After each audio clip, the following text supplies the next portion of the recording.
ทานแนวน้องอึ้งแกนน้องบ่ขอเป็นแฟนก็ได้เป็นพี่น้องกับพ่อลึงแกนเคยเป็นแฟนก็ได้น้องเป็นแฟนก็ได้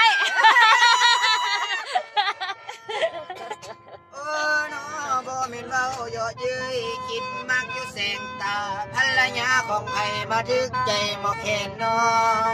ภรรยาผู้นี้ภรรยาผู้นี้น้อถ้าเอ้ยมีผัวซ้อนสองมันบ่เบื่อที่บ่เอื้อยแต่มักเขือกับมักแข้งก็ยังต้มอ่อมใส่กันสันละบอตายแล้วกูโอ้ยกูเดียวยังบ่รอดความมักของน้องนั้นบ่มีเขตพรมแดนจักเป็นแฟนของไผจักเป็นเมียของไผมาถึกใจหมอแคนน้องได้ทั้งหมดเป็นของฝากได้ดีหัวใจทั้งสี่ห้องมีคนจองหรือยังว่างหรือเป็นแม่ห้างอยู่ทางบ้านกูบ่มียังบ่ห้างเธอยังบ่ห้างเธอ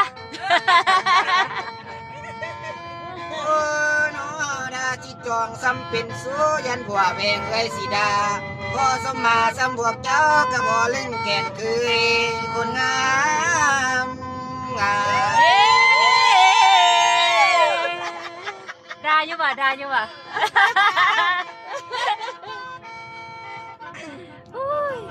บรรยากาศด้วยทุกคนบ่แม่นเว้าเยาะเย้ยคิดมักแต่หัวแหลกมันเสียเพลงหัวใจตอนได้มาเห็นเจ้า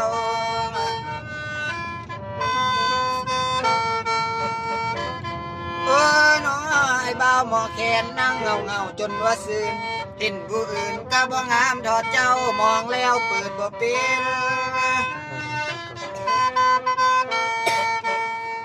บ๊ายบายทุกค